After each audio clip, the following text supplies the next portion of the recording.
Alright guys, here we're going to talk about Season 3, Episode 24 of The Twilight Zone. A classic episode. It's To Serve Man! The one I didn't even know was Twilight Zone. I wasn't sure, and I'm like, I can't wait till we get to that episode. My first note is, holy shit, it's To Serve Man! Throughout the episodes we've done so far, reviewing the first three seasons, we have, in different episodes, debated back and forth whether this episode was an Outer Limits or a Twilight Zone. And in the last episode where we argued it, I was like, you know what? I'm pretty sure it is a Twilight Zone. Yeah. And that was the last time we had talked about it on podcast. I was like, it must not be, because it's been we've already been through 100 episodes of Twilight Zone and we haven't found it yet. But here it is! Yes. So I think I remember this episode more in the parodies of this episode than I do of actually the episode itself. Part of why this is so iconic is that so many people have referenced it, or like The Simpsons or Futurama or Family Guy. Like, it always comes up as like a thing.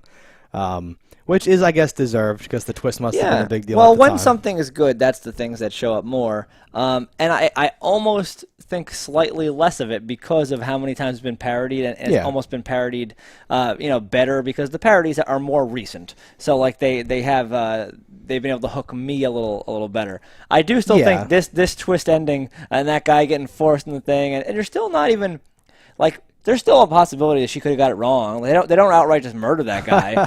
I think it's meant to be taken as like these sabbaticals are actually of course horrific things or whatever.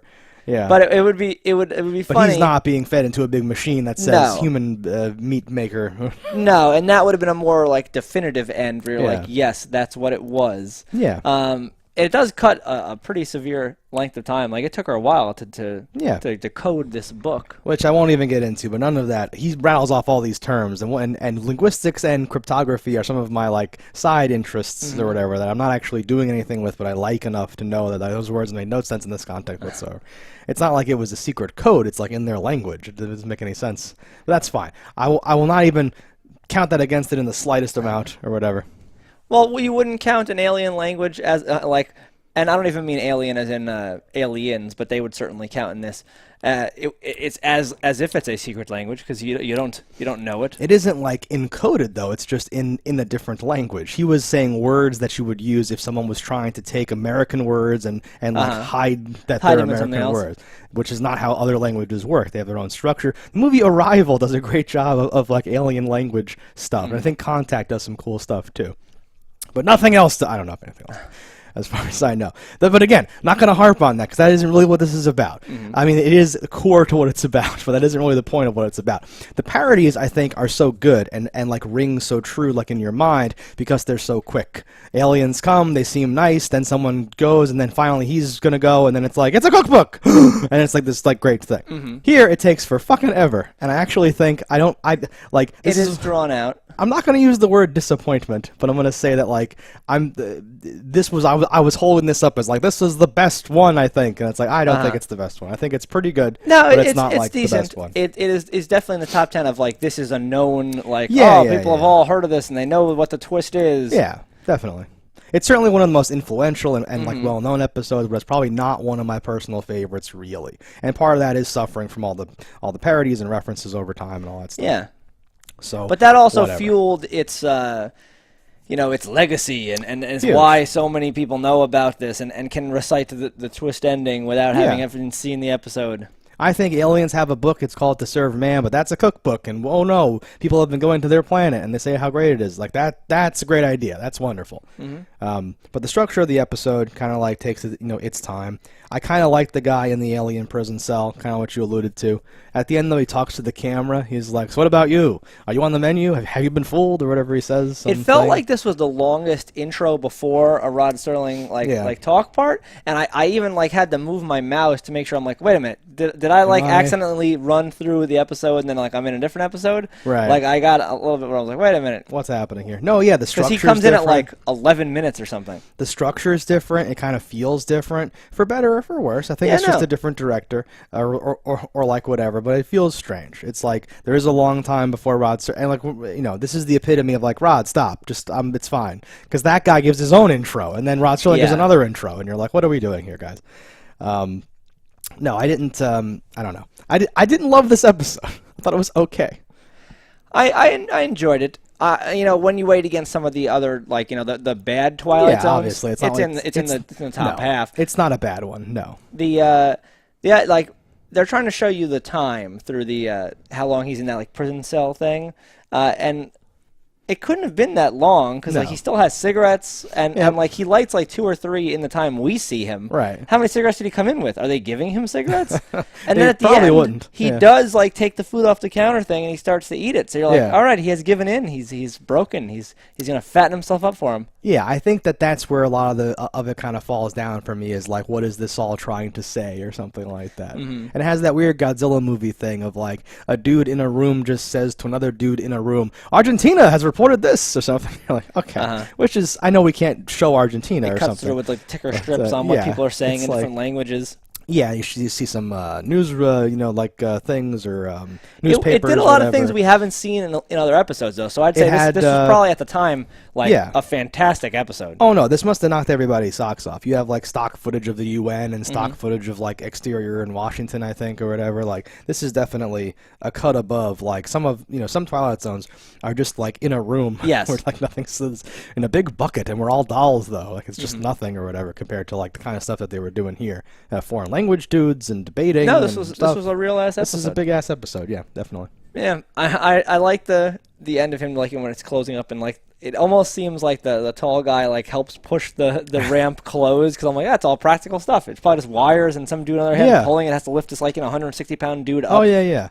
And they got these giant guys to be the aliens, and they kind of almost like Jaws from. Yes, perfect. I was gonna say like they look dumb. They look like their mouths are open and they're just sort of staring off, and like it's very good deceptive nature or whatever. Yeah. There's a great little bit where he's like they're weighing people to get on the spaceship, and like the guy's like, he like smiles at this fat dude, like it's like right here, like it's awesome. Like there's definitely things knowing the twist going into it you can pick up on and really enjoy in this episode.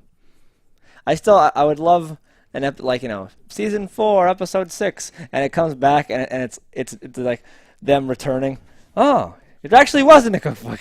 Like, and I know that doesn't happen, but that would be really funny to me. Well, it's like, they cook some of us, but not all of us, right? And that, like, so, not to attack the premise too much, but it seems weird that humans would be so delicious, and, like, you have the ability to like, traverse time and space. And you can't make...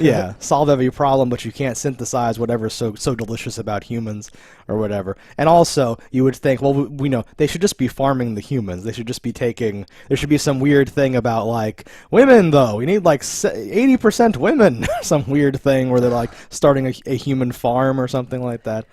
It might be if you're able to travel so easily. We are a human farm. It might be easier to just come grab people. Like, oh no, they're free range. It's better. Exactly. They're not raised in captivity. They're raised naturally on Earth. You see, when you raise an animal and it knows it's going to die, the fear taints the meat. Oh god. When they want to come, they taste delicious. That's a real thing. I know it is a real thing. Meat. Okay. I've never tasted fear. Only murder. Yeah. That's why you got. Gotta eat it quick, kissed by flame, so that fear stays in its rarefied form. How'd you leave this episode? Were you like, oh, knocked it out of the park, great, or did you have any of that disappointment that crept in for me?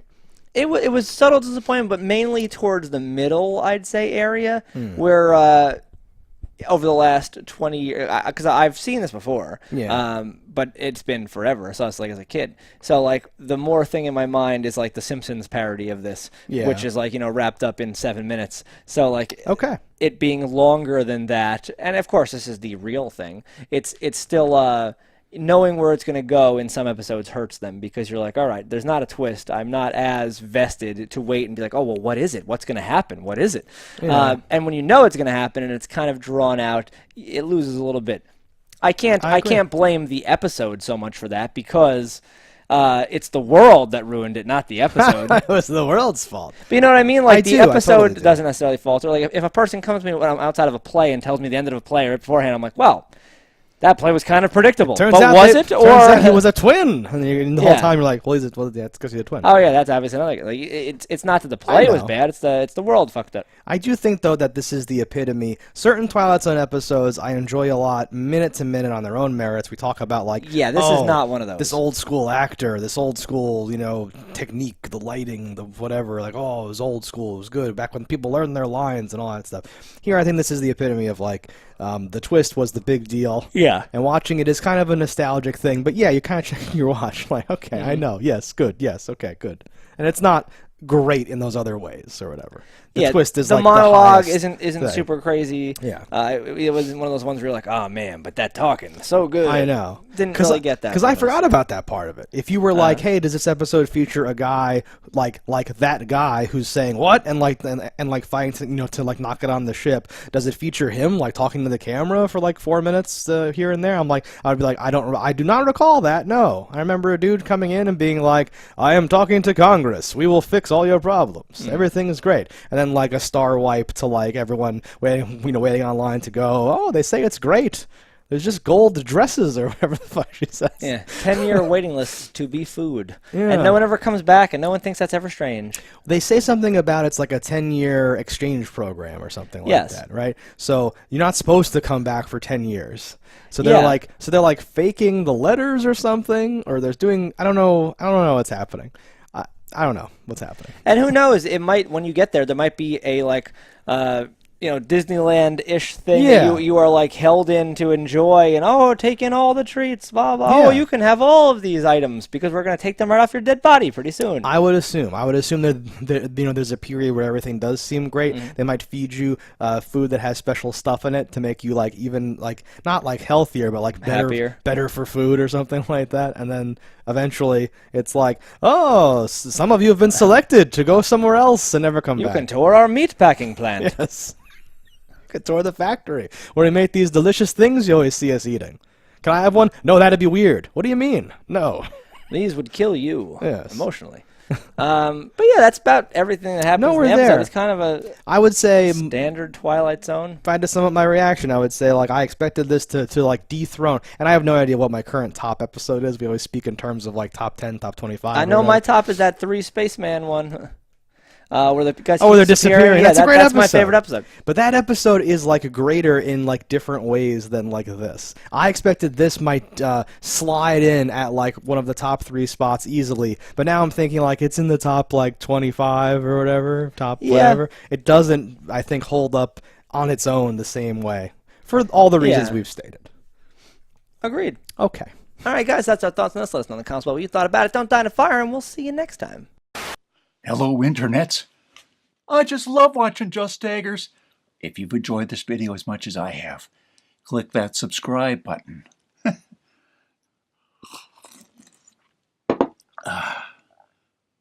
Peace out, homies.